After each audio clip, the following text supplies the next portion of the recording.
poverty and inequality remain harsh determinants preventing so many children from accessing the quality and also the basic education that they need. And even more alarming, 1 in 3 South African girls miss about 50 school days a year simply because they cannot afford sanitary products. How sad is that? That's almost an entire year of school by the end of their school career.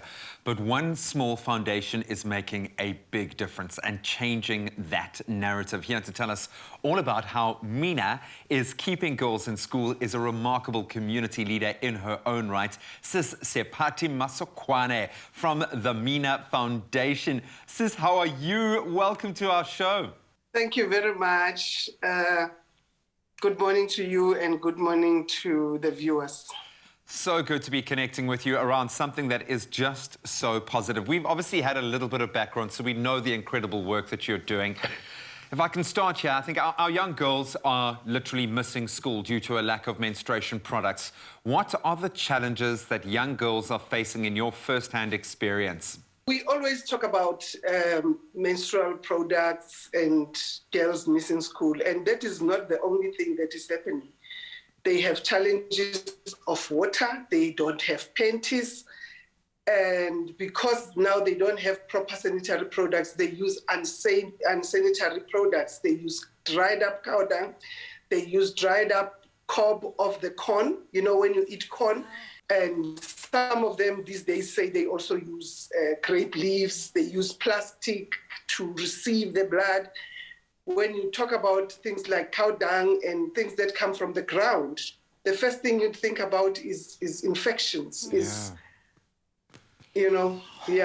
Sis, this breaks my heart. This is actually making me quite emotional thinking about this, the fact that so many young girls are experiencing this right now. Sis, I have to ask you, do you think that the problem is now being solved by handing out MINAs? So MINA Foundation has now already given out menstrual cups to more than 60,000 young girls. And you know, them being able to go to school because they're menstruating says they'll be able to also get a meal, because you must know when they miss school, they also miss the meal. And during the lockdown, we've actually given out also to shelters for abused women and children, because you know how domestic violence soared during lockdown. So when you pack up as a woman, when you pack up to run to the police station or to the social workers, you never think on the 15th I'll be menstruating. You just go, take your child and go.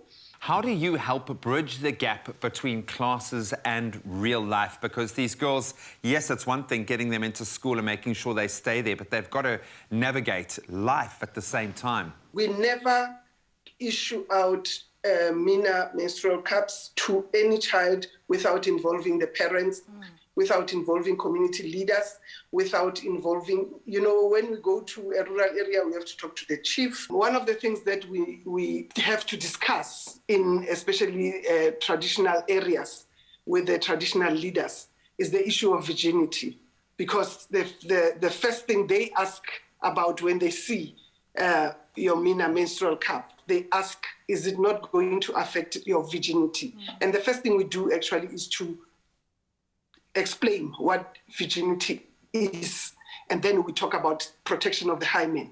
So no hymen is harmed with the use of your MINA. Sis, there's a common saying that says, you know, it takes a village to raise a child. And you touched on this a little bit earlier on when you said, you know, you go out to the parents and the teachers. How do they feel about the MINA cups as well? I tell you, fortunately, we never go with the exact number that the teachers tell us. In grade 11, we have 59 girls or so. We always have more. Every time we go to any institution, when we leave, the social workers are asking for some for themselves. The teachers are asking for some for themselves. Everybody, every leader, every parent, some mothers that are still menstruating are asking to have some for themselves also. And the interesting thing is also that we have fathers that come to our demonstrations and our distributions. And the fathers are also taking part and actually leading in the campaign to reduce the number of days that the girls lose as going to school. And because one of the big factors that we emphasize is also saving their health. MINA is made up of medically graded silicone. So we know that we have saved the life of the reproductive organ of the girl child or the woman. And we have also saved the environment. I love the fact that this has become a conduit to start a conversation. And as you say, it's drawn, just this last week, all of the men in our studio space have been drawn into this conversation, thinking about what we can do as fathers or husbands or brothers, the role that we need to play. And I've got to ask you this, because I'm sure personally there's got to have been a few moments that have really hit home for you. With having touched now 60,000 lives through this process, is there one story, one moment that stands out for you as a real success story? Every time I get asked about this, I get goosebumps, you know. During lockdown also last year, we started visiting landfills. And at the landfills, the ladies that go through garbage in these landfills, they all said, wow, we wish every woman in South Africa or the world could end up having and using MINA menstrual cups. How beautiful can it be if we can come here and rummage and get our recyclable things that we are looking for without going through blood from people we don't even know? Can you imagine? Crazy. And that was one of the most moment for us.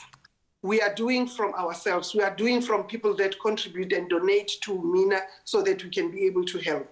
We are doing from people that buy, because when you buy one cup, we are able to donate one to another needy child. If we can be able to, maybe in the next 2 years or so, be able to reach at least 2 million girls, can you imagine the difference we would have made? Remember that there are so many other girls out there who go through stress when they think they're going to menstruate. And that is why one of the things that we are doing as MINA now is to involve the boys. Because one of the stresses that the girls get is the boys laughing at them because they have spotted and stained themselves at school. So we are bringing in boys so that when a boy sees a girl that has blotted on themselves, they're able to say, my sister, let me help you. Thank you so much. I think we could have spent the entire morning talking to you and just delving into the wealth of wisdom that's been attained through this process with you. Thank you so much for your efforts, for being that community leader. We appreciate your time this morning and the work that you are doing so much. Thank you. Thank you so very much.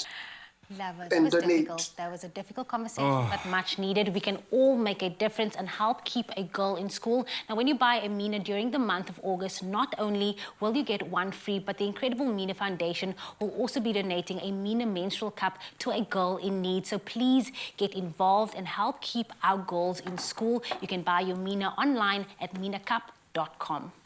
Take a look at that. Not only are you helping yourself, saving the environment, but you are helping a girl in need.